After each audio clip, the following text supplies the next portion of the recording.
Hello hello hello. Good evening, good evening, good evening, good evening everyone. Good evening Lala, good evening. कैसे हैं आप सब? तो कैसे हो लाला मेरे? सारे के सारे लाला हो, बताओ कैसे हो तुम सब?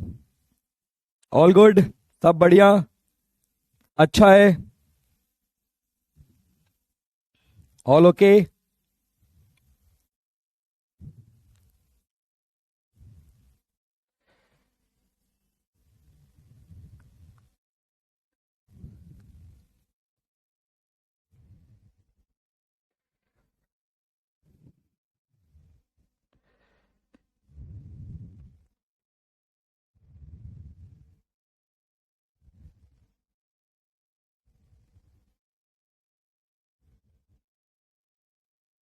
Good evening Lala, good evening, good evening everyone. Good evening, good evening, good evening, good evening. तो फाइनली मैं आपके सामने आ जाता हूँ लाला।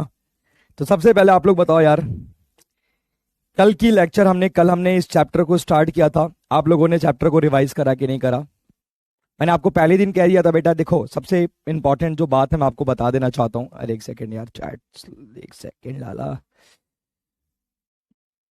Yes okay, good evening. Yes, तो लाला देखो, मैं आपको एक बात तो है ना बहुत स्ट्रिक्टली बताना चाहता हूं। पढ़ाई से कई ज्यादा गुना इंपॉर्टेंट होता है बेटा रिवीजन। रिवीजन करना, आप चाहे किसी भी चीज को कितना भी पढ़ लो, अगर आप रिवीजन नहीं कर रहे, आप रोज के रोज उस चीज को दोबारा नहीं पढ़ रहे हो, तो ट्रस्ट में लाला, आप अच्छा नहीं पढ़ सकते, आप बेहतरीन नहीं कर सकते। और जीवन में याद रखो बेटा, बेहतर करने वाले शायद बहुत होंगे, लेकिन बेहतरीन करने वाले बहुत रेयर होते हैं। तो मैं आपसे यही एक्सपेक्ट करूंगा कि आप बेहतर नहीं, आप बेहतरीन करो। और आप बेहतरीन तभी कर सकते हो जब आप मेहनत करोगे, जब आप रिवीजन करोगे। आप रोज जो पढ़ा रहा हूं उसको पढ़ने के बाद घर जैसे ही आप क्लास खत्म होती है, जैसे आप घर में सेल्फ स्टडी के वक्त बैठते हो, तो जो जो मैंने पढ़ाया होता है बेटा, उसको रिवीजन करने की आदत डालो। रिवीजन करो, टेस्ट दो, रोज जो है नोट्स को अच्छे से मेंटेन करो, उसमें चीजें ऐड करो, ठीक है, डीपीपी सॉल्व करो। लाला देखो, ये हैबिट अगर तुम बनाओगे तभी जाके तुम एक अच्छे स्टूडेंट बन पाओगे। वरना बच्चा देखो, भीड़ चाल तो हर जगह है, हर जगह भीड़ ही भीड़ है। सब तो अच्छा पढ़ नहीं पाते हैं बेटा, कुछ ही लोग अच्छा पढ़ते हैं, कुछ ही लोग अपने लाइफ में बहुत अच्छा करते हैं। तो अगर आप चाहते हो कि आप बहुत अच्छा करो, तो बेटा देखो मेहनत तो करना पड़ेगा। कोई भी इंसान आज के समय पे अगर वो बहुत अच्छा कर रहा है, लाइफ में बहुत चीजें अचीव करी, उसने लाइफ में बहुत सारी चीजें उसको मिली हैं, द ओनली रीजन बच्चा, उसके पीछे जो सबसे बड़ा कारण है वो उसकी मेहनत है, वो उसकी कंसिस्टेंसी है, वो उसका लगन है, वो उसका डेडिकेशन है, जिसकी वजह से वो सक्सेसफुल बना। अब बेटा अब एक बात बताओ, जैसे आज मैं आपको पढ़ाने लायक बन पाया हूं, आपको क्या लगता है कि मैंने कितनी पढ़ाई की होगी अपने टाइम पर? जाहिर सी बात है बेटा, मैंने मेहनत करी होगी, मैंने बहुत पढ़ाई करी होगी, तभी तो इतने यंग एज में मैं टीचिंग कर रहा हूँ, आप लोगों को पढ़ा रहा हूँ अलग अलग बैचेस में। जो भी मेरे को नाम इज्जत जो भी चीजें मिल रही हैं बेटा, वो मेरे मेहनत के दम पे है। अगर सोचो मैं आपके टाइम पर, आपके जब आप लोग जब 11th-12th में होंगे, जब मैं अपने 11th-12th में होऊंगा, मैंने अगर उस टाइम पर मेहनत नहीं करी होती, मैं बहुत पढ़ाई नहीं कर रहा होता, मैं अपने लाइफ को लेके बहुत फोकस्ड नहीं होता, मैं अपने लाइफ को लेके बहुत सीरियस नहीं होता, तो कहीं ना कहीं आज भी बच्चा मैं भटक रहा होता, स्ट्रगल कर रहा होता अपने लाइफ में, शायद इतना अच्छा नहीं कर रहा होता मे बी। हाँ, तो कहीं ना कहीं बच्चा मेहनत बहुत जरूरी है ना, एफर्ट्स बहुत जरूरी है, कंसिस्टेंसी बहुत जरूरी है, डेडिकेशन बहुत जरूरी है। इतना सब करोगे तभी बच्चा चांसेस है कि आप लाइफ में अच्छा करने लायक बन पाओगे। ओके लाला, तो मैं आपको यही कहूंगा, ठीक है, मैं आपसे यही कहूंगा कि मेहनत दबा के करो। चलो लाला ठीक है। तो बस मैं ये सोचा थोड़ा सा आपको बता दूं, हर दिन तो पढ़ाता ही हूँ, थोड़ा सा पढ़ाई से पहले आपको चीजों को मोटिवेट करूं, आपको थोड़ा सा, आपको आपके अंदर वो आग जो है ना, वो आग आनी बहुत जरूरी होती है। चलो बच्चा, तो एनिमल किंगडम के लेक्चर नंबर 2 में आज चलते हैं। आज हम लोग क्या क्या पढ़ेंगे बाबू? आज हमारा टॉपिक क्या रहेगा? तो बच्चा हम बेसिस ऑफ क्लासिफिकेशन। जरा पानी एक गिलास दीजिएगा, पानी दीजिएगा, पानी, हेलो, पानी।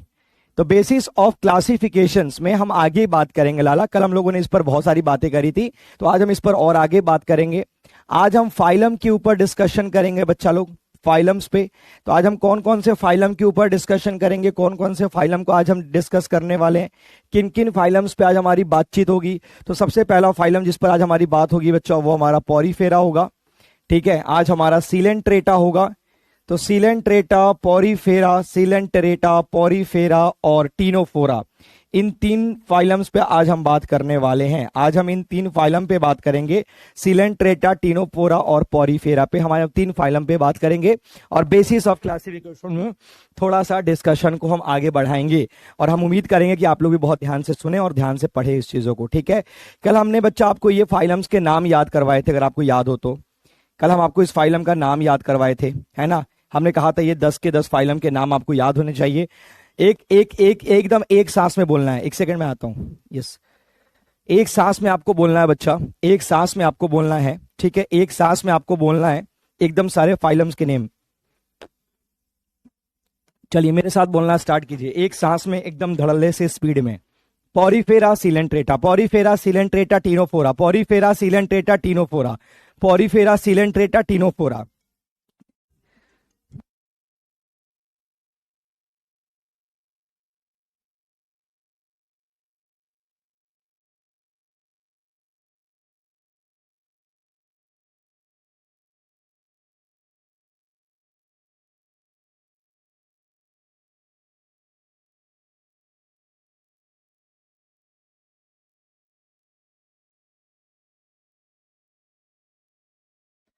हाँ जी, तो बच्चा पहला हमारे पास क्या है, पॉरीफेरा, पॉरीफेरा सिलेंट्रेटा जिसको निडेरिया भी कहते हैं, टिनोफोरा। तो porifera coelenterata ctenophora platyhelminthes aschelminthes, porifera coelenterata ctenophora aschelminthes, sorry ctenophora platyhelminthes aschelminthes. Sequence से पढ़ो। सबसे पहले porifera coelenterata ctenophora platyhelminthes aschelminthes annelida arthropoda, annelida arthropoda, mollusca echinodermata, mollusca echinodermata, hemichordata chordata, hemichordata chordata. ये sequence बहुत अच्छे से याद होना चाहिए बच्चा, है ना। चलो इधर ध्यान दो बाबू, इधर ध्यान दो। फटाफट से घुसते हैं कहां पे, लेवल ऑफ ऑर्गेनाइजेशन पे। अब थोड़ा स्पीड में चलेगा लेक्चर, तो थोड़ा सा आप लोग ध्यान से सुनिएगा बाबू। तो सबसे पहले हम सेलर लेवल की बात करेंगे। हमने आपसे कहा था कि जहां पे सिर्फ सेल प्रेजेंट होंगे, इस तरीके से खाली सेल्स प्रेजेंट होंगे, लेकिन सेल्स भी बहुत अच्छे से कनेक्टेड नहीं होंगे, लूज होंगे, लूज स्ट्रक्चर होंगे सेल के, तो बेटा उसे हम लोग कहते हैं लूज टिश्यू का स्ट्रक्चर होगा। टिश्यू भी होगा लेकिन लूज होगा, है ना। या फिर आप ये काम करो, लूज अभी लिखो और सेलर स्ट्रक्चर लिखो, सेलर। तो लूज और सेलर अगर स्ट्रक्चर है तो हमारे पास कौन सा फाइलम है, तो इस फाइलम को हम लोग पॉरीफेरा कहते हैं बेटा। पहला फाइलम कौन सा हमारे पास, पॉरीफेरा, जिसका लेवल क्या होता है, सेलर होता है। हम टिश्यू में बात करेंगे तो टिश्यू में यही है बच्चा कि जो हमारे सेल्स हैं ये प्रॉपर आपस में जुड़ जाते हैं। ये जो सेल्स है बच्चा, ये प्रॉपरली आपस में अटैच हो जाते हैं, इस तरीके से आपस में आके इस तरीके से जुड़े हुए होते हैं। तो जब हमारे सेल्स इस तरीके से कंबाइन हो जाते हैं तो इसे हम कहते हैं टिश्यू लेवल। तो टिश्यू लेवल में हमारे पास कौन है, ये सब मैंने कल समझा भी दिया था आपको। तो टिश्यू लेवल में निडेरिया और टिनोफोरा आता है। उसके बाद ऑर्गन लेवल आता है बच्चा। ऑर्गन लेवल में जहां पे टिश्यूज ऑर्गन बन जाते हैं उसमें प्लैटीहेल्मिन्स आता है। और ऑर्गन सिस्टम में हमारे पास नीमाटोडा मतलब एस्केल्मिन्स से हम कहां बढ़ रहे होते हैं, हम कॉर्डेटा की तरफ चल रहे होते हैं। ये वाली बात मैंने कल भी बहुत डिटेल में समझाई थी, आज भी मैंने आपको यहाँ पे इस तरीके से नोट्स के थ्रू समझा दिया, ठीक है। और हाँ, आप लोग को मैं बता देता हूं बच्चा, 1 शॉट वीडियो बायोलॉजिकल क्लासिफिकेशन का 1 शॉट, चैप्टर 2 का 1 शॉट यूट्यूब पे मैंने डाल दिया है। आप लोग जाओ और उस चैप्टर को दोबारा से रिवाइज करना चाहते हो तो जाके कर सकते हो। मैंने 1 शॉट उस पर अपलोड कर दिया यूट्यूब पे, ठीक है, लाइव। आज ही सुबह में लाइव क्लास लिया था। अब आते हैं बेटा, दूसरा हमारा बेसिस ऑफ क्लासिफिकेशन क्या है। दूसरा जो बेसिस ऑफ क्लासिफिकेशन है बेटा, उसको हम लोग कहते हैं बॉडी की सिमेट्री। अब जरा मेरी बात को समझिएगा, देखिए जैसे बच्चा हम समझाएं आपको, मान लेते हैं कि कोई लिविंग ऑर्गेनिज्म, कोई एक लिविंग ऑर्गेनिज्म इस तरीके से है। मान लो कि कोई भी एक लिविंग है जो कुछ इस तरीके से है, ऐसा है, ठीक है। अब अगर आपको इसको बांटना है, इसको बंटवारा करना है, तो आप इसको कितने हिस्से में बांटोगे। आप इसको एक हिस्से में इस तरीके से बांट सकते हो, आप दूसरे हिस्से में बांट सकते हो इस तरीके से, आप तीसरे हिस्से में इस तरीके से बांट सकते हो, आप चौथे हिस्से में इस तरीके से बांट सकते हो, आप 5वें हिस्से में इस तरीके से बांट सकते हो, आप छठे तरीके में इस तरीके से बांट सकते हो। तो आप जितना मन करे उसको उतने हिस्से में बांट सकते हो, ठीक है, किसी भी लिविंग को। तो कॉन्सेप्ट ये कहता लाला, कॉन्सेप्ट ये कहता है कि जब किसी बॉडी को, किसी भी बॉडी को, a body divided by multiple planes, मतलब किसी बॉडी को ढेर सारे प्लेन से बांटो और बांटने के बाद भी इक्वल आए, बांटने के बाद भी सिमेट्री आए, तो उस सिमेट्री को हम लोग क्या कहते हैं, तो उस सिमेट्री को हम लोग रेडियल सिमेट्री कहते हैं। ऐसे सिमेट्री जहां पे बॉडी को तुम जितने मन करे उतने प्लेन से बांटो और फिर भी वो बटे, तो इस तरह की सिमेट्री को हम लोग रेडियल सिमेट्री कहते हैं। तो रेडियल सिमेट्री का मतलब क्या होता है? Body divided into equal halves, body divided into equal halves through many planes, ढेर सारे प्लेन्स के थ्रू तुम बॉडी को इक्वल हाफ में बांटो, तो ऐसे बॉडी को रेडियल सिमेट्री कहते हैं। एग्जाम्पल में निडेरिया और टीनोफोरा, तो सीलेंटेटा और टीनोफोरा किसके एग्जाम्पल हैं? तो रेडियल सिमेट्री वाले के एग्जाम्पल हैं। एसिमेट्री का मतलब ये बेटा, मान लेते हैं कोई ऐसी बॉडी हमारी, कोई एक ऐसी बॉडी है जो इस तरीके से टेढ़े मेढ़े शेप की ऐसे है, तो भाई एक बात बताओ, तुम इसको बांटने की कोशिश करोगे, तुम चाहे कितना भी इसको बांटो, ये कभी बराबर नहीं बटेगा, ये कभी भी बराबर नहीं बटेगा। तो जितना बांटो तुम डिवाइड नहीं कर सकते, you can't divide it by equal planes, तुम इसके इक्वल प्लेन्स नहीं कर सकते। तो ठीक है, यहां पे इक्वल प्लेन नहीं आएगा, तो not divided by any of the planes, any planes, किसी भी प्लेन से आप इसको डिवाइड नहीं कर सकते, किसी भी लाइन से आप इसको डिवाइड नहीं कर सकते। तो ऐसे को हम क्या कहते हैं? एसिमेट्री कहते हैं। एसिमेट्री, ये तो मैथ्स में भी पढ़े होंगे आप लोगों ने छोटे क्लास में, एसिमेट्री वगैरह क्या होता है। ठीक है, तो जहां पे कोई सिमेट्री ना हो उसे एसिमेट्री कहते हैं। और ऐसा एग्जांपल सिर्फ एक ही है, स्पॉन्जेस, जो कि पॉरीफेरा में आता है। तो पॉरीफेरा का जो स्पॉन्ज है लाला, वो हमारे पास कौन से कैटेगरी में आएगा? तो वो हमारे पास आएगा, किस में आएगा? तो वो हमारे पास आएगा एसिमेट्री के अंदर। तो ये हो गया बेटा एसिमेट्री, ये हो गया हमारे पास रेडियल सिमेट्री। थर्ड नंबर होता है बच्चा जिसको हम बायलेटरल सिमेट्री कहते हैं। मान लो किसी की बॉडी ऐसी है, इंसान के बॉडी को देखो, तो इंसान का बॉडी ऐसा होता है बेटा, ऐसा होता है इंसान का बॉडी, इस जो है डिजाइनिंग का होता है। अब अगर तुम्हें इसको बांटना है तो तुम इसको आराम से बांटोगे। देखो भाई, तुम इसको अगर बांटोगे तो एक लाइन सेंटर से ड्रॉ करोगे इस तरीके से, तो आराम से, तो एक लाइन से बॉडी दो पार्ट में बट जाए। तो यानी कि कॉन्सेप्ट ये कहता है कि one plane can divide the body into two halves, यानी कि एक प्लेन बॉडी को दो हाफ्स में डिवाइड कर दे। ऐसे कंडीशन को हम लोग क्या कहते हैं? तो ऐसे कंडीशन को हम लोग बाईलेटरल सिमेट्री कहते हैं लाला। क्या कहते हैं हम लोग इसको? तो इसको हम लोग बाइलेटरल सिमेट्री कहते हैं। तो एक प्लेन से बॉडी दो इक्वल हाफ में बटे तो उसको बाइलेटरल कहते हैं। जब मल्टीपल प्लेन से बॉडी बटे तो रेडियल सिमेट्री कहते हैं। और जब किसी भी प्लेन से बॉडी अगर नहीं बट पा रहा है, उसको बांट नहीं पा रहे हो, तो उसको हम लोग एसिमेट्री कहते हैं। तो बाइलेटरल का एग्जाम्पल क्या होगा बेटा? मोस्ट एनिमल्स, जितने भी मोस्ट एनिमल्स हैं वो सब बाइलेटरल सिमेट्री वाले होते हैं। अब यहाँ पे एक एक्सेप्शन है, वो ध्यान रखना बेटा। एक्सेप्शन, देखो एक्सेप्शन बहुत जरूरी है। एक्सेप्शन जहां पे है वहां पे क्वेश्चन हमेशा रहता है, ध्यान से सुनना। एक्सेप्शन क्या है बेटा? बहुत ध्यान से सुनिएगा। जो हमारे पास एकाइनोडर्मेटा है, एकाइनोडर्मेटा वैसे तो बहुत नीचे आता है, मतलब एडवांस है। एकाइनोडर्मेटा बहुत एडवांस है। एडवांस होने के बाद भी, एकाइनोडर्मेटा एडवांस होने के बाद भी कौन सा सिमेट्री शो करता है? तो अकाइनोडर्मेटा का जो एडल्ट है, एडल्ट मतलब जो उनकी सीनियर, जो बड़े बड़े बॉडी, मतलब जो वो एडल्ट बन जाते हैं, जब वो बड़े हो जाते हैं, तो उनके अंदर सिमेट्री कौन सी आती है? रेडियल वाली आती है। कौन सी वाली आती है? तो रेडियल वाली सिमेट्री आती है। एडल्ट में कौन सी सिमेट्री होगी? तो रेडियल होगी। लेकिन इनके लार्वे में कौन सी सिमेट्री होगी? तो इनके लार्वा के अंदर कौन सी सिमेट्री होगी? तो लार्वा में बाइलेटरल सिमेट्री होता है। तो ध्यान से इस बात को दिमाग में डाल लो, ये एक्सेप्शन है। तो लार्वा में बाइलेटरल सिमेट्री होगा, लेकिन इनके अडल्ट के अंदर, ठीक है, लार्वा में बाइलेटरल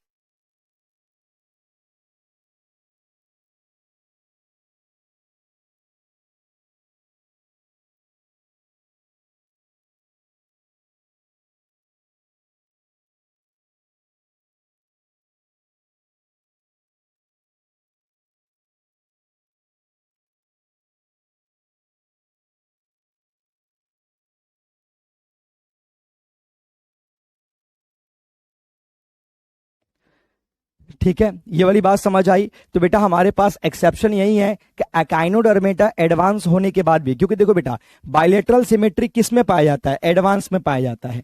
तो जितने भी एडवांस एनिमल हैं सब में बाइलेटरल ही पाया जाता है। एडवांस वालों के अंदर जितने भी बड़े सीनियर जानवर हैं, जैसे हम लोग हैं बेटा, हम लोग सब एडवांस एनिमल्स में आते हैं, तो हमें बाइलेटरल पाया जाता है। लेकिन एकाइनोडर्मेटा एडवांस होने के बाद भी उनके अडल्ट के अंदर रेडियल सिमेट्री पाया जाता है और उनके लार्वा के अंदर बाइलेटरल सिमेट्री पाया जाता है। तो एडल्ट में रेडियल सिमेट्री और लार्वा में बाइलेटरल सिमेट्री पाया जाता है। रेडियल सिमेट्री एडल्ट में और लार्वा के अंदर बाइलेटरल सिमेट्री पाया जाता है। सिमेट्री क्लियर हुआ कि नहीं हुआ लाला, जल्दी बताओ।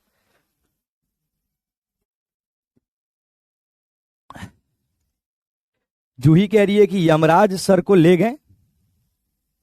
क्या बातें कर रहे हो यार, मैं कब मरा? ये कौन सी बातें कर रहे हो यार तुम लोग, मुझे यमराज क्यों ले जाएगा?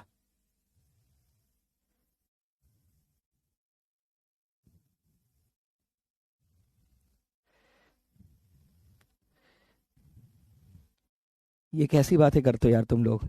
यमराज ले जाएगा मुझे, मुझे यमराज क्यों ले जाएगा भाई? क्यों मुझे मारना चाहते हो तुम लोग? हाँ,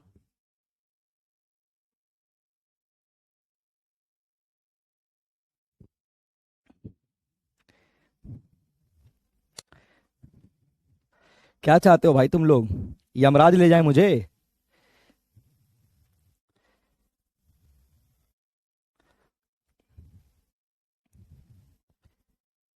चलो,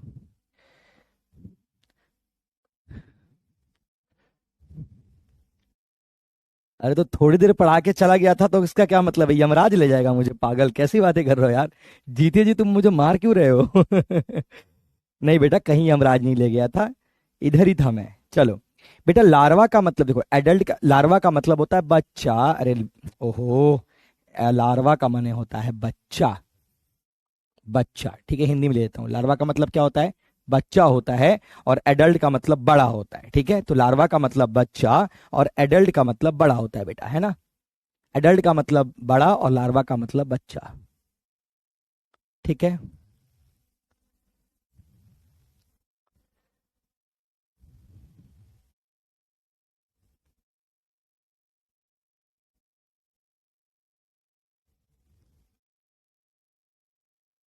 ठीक है बच्चा, क्लियर हो गया? ओके बच्चा, ठीक है, चलो क्लियर हो गया मेरे सारे बच्चों को। ठीक है, एक बार और मैं समझा देता हूँ थोड़ा सा, अगर जिसको क्लियर नहीं हुआ होगा तो उसको थोड़ा और क्लियर हो जाएगा, ठीक है। मैं एक बार और समझा देता हूँ, ओके ठीक है। देखो बच्चा, मैं फिर से समझा देता हूँ। हमारे पास सिमेट्री सिमेट्री तीन प्रकार का होता है। चलो, बच्चों ने कहा दोबारा समझाने का, तो मैं समझा दूंगा, कोई दिक्कत नहीं है भाई। बस मुझे यमराज के पास मत भेजना बेटा। मैं फिर से समझा देता हूँ, टेंशन मत लो, ठीक है। नहीं तो यार तुम लोग फिर कहोगे सर यमराज के पास चले जाओ, है ना। देखो बेटा, सिमेट्री तीन प्रकार का होता है। पहला हमारे पास होता है बच्चा ए सिमेट्री। ए सिमेट्री पहला होता है लाला हमारे पास ए सिमेट्री। दूसरा होता है हमारे पास रेडियल सिमेट्री। Radial symmetry. और तीसरा होता है लाला हमारे पास बाइलेटरल सिमेट्री। बाइलेटरल सिमेट्री, समझना इस बात को। तीन तरह की सिमेट्री होती है। सिमेट्री का मतलब होता है बॉडी को डिवाइड करना। तो बेटा, अगर कोई बॉडी इस तरीके का है, मान लो इस तरीके से टेढ़ा मेढ़ा कोई बॉडी है, कोई टेढ़ा मेढ़ा इस तरीके का कोई बॉडी है, टेढ़ा मेढ़ा है, ठीक है, टेढ़ा मेढ़ा है। तो अब अगर इस बॉडी को तुम डिवाइड करना चाहोगे तो बेटा तुम कहीं से भी इसको बराबर डिवाइड नहीं कर सकते। देखो, अब यहां से डिवाइड करोगे तो भी बराबर नहीं होगा, यहां से भी करोगे तो भी, मतलब कहीं से भी करके देख लो, तुम इस बॉडी को बराबर डिवाइड ही नहीं कर पाओगे। तो you can't able to divide the body equal halves. तो यहाँ पे बेटा तुम बॉडी को इक्वल बराबर नहीं डिवाइड कर पाओगे। लेकिन रेडियल में क्या होता है बेटा, मान लो कि कोई बॉडी इस तरीके की है ना, कोई बॉडी मान लो इस तरीके से है, इस तरीके की कोई बॉडी है, और तुमको इसको डिवाइड करना है, तुमको इसको डिवाइड करना है, तो तुम ऐसे भी डिवाइड कर सकते हो, तुम ऐसे भी डिवाइड कर सकते हो, है ना। तुम ऐसे भी डिवाइड कर सकते हो, तुम कहीं से भी डिवाइड करो। अगर किसी की बॉडी इस तरीके से है तो तुम चाहे जितना मर्जी बेटा तुम डिवाइड कर लो, तुम इस बॉडी को इक्वल डिवाइड कर पाओगे आराम से, ठीक है। कितना भी डिवाइड करोगे तो बॉडी इक्वल ही डिवाइड होगा। एक होता है बेटा बाइलेटरल सिमेट्री। जैसे मान लो इंसान का शरीर, तो इंसान का शरीर कैसा होता है? ऐसा होता है। तो इंसान की बॉडी ऐसी होती है। तो इंसान की बॉडी को अगर डिवाइड करना है तो बेटा तुम सिर्फ एक ही बार डिवाइड कर सकते हो बराबर में। अब तुम अगर ऐसे करोगे तो बेटा बराबर डिवाइड नहीं होगा, ठीक है। लेकिन बीच बीच से लाइन खींचो तो बराबर डिवाइड हो जाएगा। तो इसी को बेटा सिमेट्री कहते हैं। तो देखो यहाँ पे no plane can divide, no plane can divide the body, can divide the body. कोई भी प्लेन बॉडी को डिवाइड नहीं कर सकता। Can divide the body, no plane, कोई प्लेन डिवाइड नहीं कर सकता।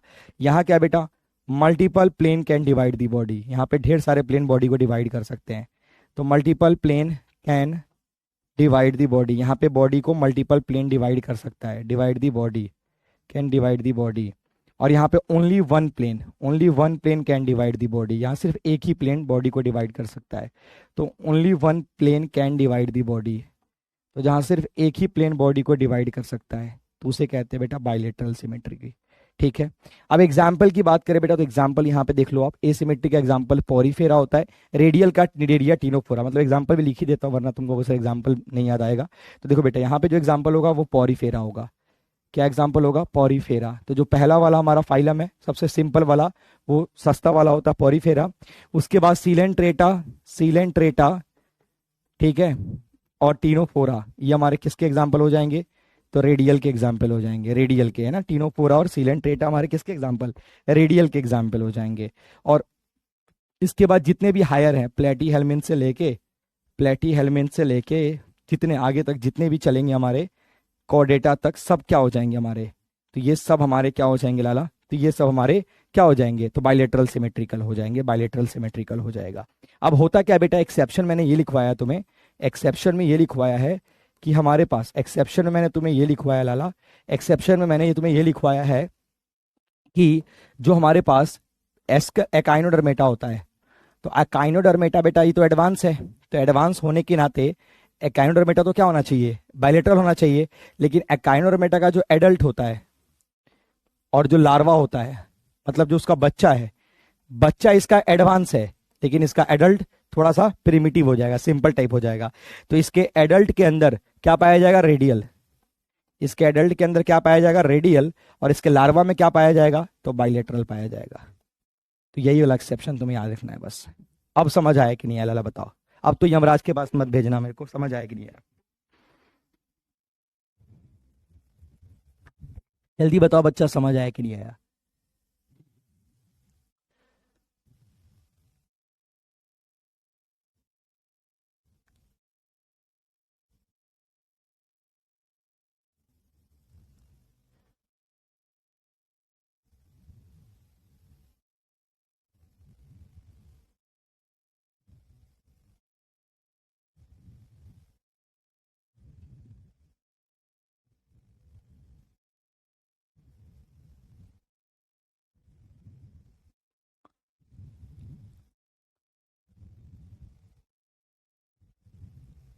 क्लियर है लाला? बहुत बढ़िया।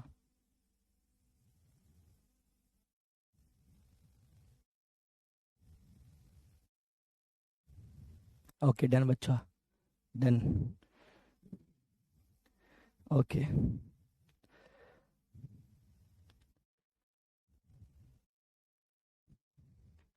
ओके, डन है बच्चा, डन है। ठीक है, आ जाओ नेक्स्ट टॉपिक पे चलते हैं बेटा। नेक्स्ट है बच्चा हमारे पास डिप्लोब्लास्टिक एंड ट्रिप्लोब्लास्टिक ऑर्गेनिज्म। इसको समझते हैं। देखो बेटा होता क्या है हमारे पास, समझना।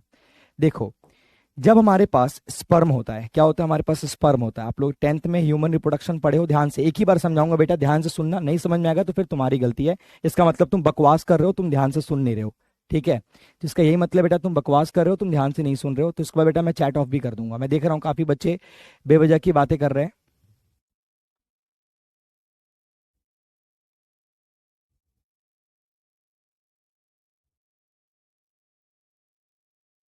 ठीक है, तो मैं और चैट ऑफ कर दूंगा। मैं देख रहा हूँ काफी बच्चे जो है बकवास भी कर रहे हैं, कुछ पढ़ रहे हैं, बहुत बच्चे पढ़ भी रहे हैं, कुछ बच्चे खाली इधर उधर की बातें करते रहते हैं। पता नहीं क्या ही अंडरस्टैंड बातें इनकी होती रहती है। मैं चैट ही ऑफ कर देता हूँ, मैं देख रहा हूँ, मैं ऑफ कर देता हूँ। लेकिन ऑफ होता कैसे है? शायद यहाँ से होता है आई थिंक। अब चैट डिसेबल्ड हो गया शायद, देखो अब आप शायद बात नहीं कर पाओगे आई थिंक। हाँ नहीं कर पा रहे ना? ठीक है, अच्छा हुआ, खाली बकवास कर रहे हो। अब जब मैं बोलूंगा तभी बोलना, नहीं तो वरना चुपचाप बैठो आराम से। हाँ बेटा देखो, तो ये हमारे पास क्या है? स्पर्म है। ठीक है, हमारे पास क्या है बेटा? स्पर्म है। देख रहा हूँ मैं सिर्फ कुछ बच्चे यार सीरियसली पढ़ रहे हैं, कुछ बच्चे पता नहीं क्या फालतू बातें कर रहे हैं। फोटो भेज दो तो बातें कर लो, तो मैं पागल हो जा रहा हूँ, तो मैं दीवाना हूँ, तो मैं आशिक हूँ, तो मैं ये हूँ, मैं वैसा हूँ। पागल वागल हो क्या? 11th क्लास के बच्चे हो, छोटे बच्चे हो, पता नहीं कौन सी तुम्हारे ऊपर भूत सवार हो रखी है। जीवन में कामयाब वामयाब होना है कि नहीं होना है तुम्हें? कुछ करना वरना है कि नहीं तुम्हें?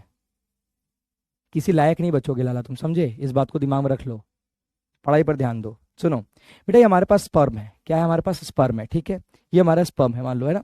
अब स्पर्म के बगल में बच्चा इस तरीके से हमारे पास वो एक एग आएगा। क्या आएगा हमारे पास? एग आएगा। ये एग है। ठीक है, तो होता क्या है बेटा कि हमारे पास कॉन्सेप्ट ये है कि ये हमारे पास स्पर्म है और स्पर्म के बगल में हमारे पास ये आता है ओवम। ये स्पर्म है और ये कौन है हमारे पास, ओवम है बच्चा, ठीक है।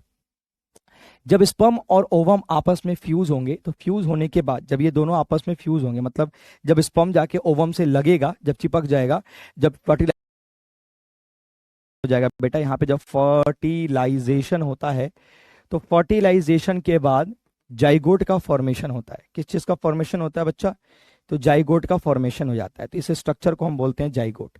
क्या बोलते हैं, जाइगोट, ठीक है। ये हमारे पास जाइगोट बन जाता है, ठीक है। ये जाइगोट बन गया। जब स्पर्म और एग आपस में फ्यूज होते हैं तो हमारे पास क्या बन जाता है, जाइगोट बन जाता है। अब ध्यान सुनिएगा बेटा, अब इस जाइगोट के अंदर क्या होता है, यही जाइगोट आगे चल के एम्ब्रियो बनेगा और आगे चल के बच्चा बन जाएगा। यही चीज वो आगे चल के बच्चा बन जाता है। अब होता क्या बेटा, जाइगोट के अंदर ना 3 लेयर बन जाते हैं। कितने लेयर बनते हैं, 3 लेयर, 1 लेयर, 2 लेयर, 3 लेयर।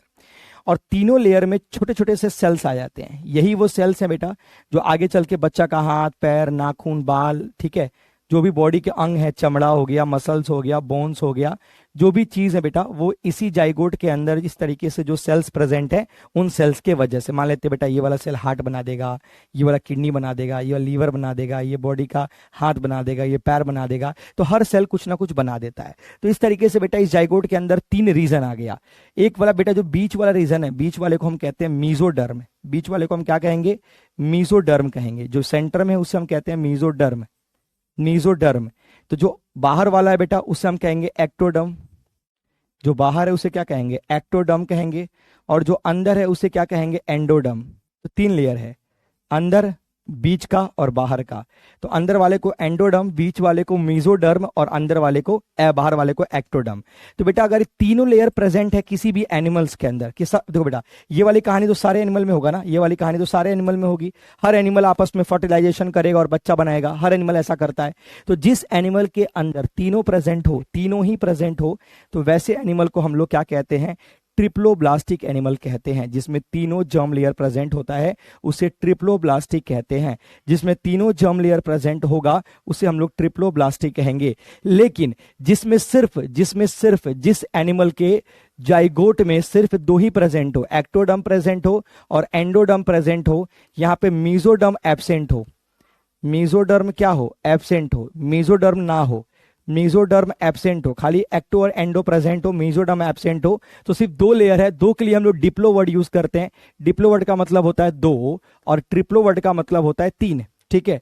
तो ट्रिप्लो का मतलब 3 और डिप्लो का मतलब 2। तो इसको बेटा हम लोग ट्रिप्लोब्लास्टिक कहते हैं, इसको डिप्लोब्लास्टिक कहते हैं। तो डिप्लोब्लास्टिक एग्जाम्पल कौन है, तो निडेरिया एग्जाम्पल है और टीनोफोरा।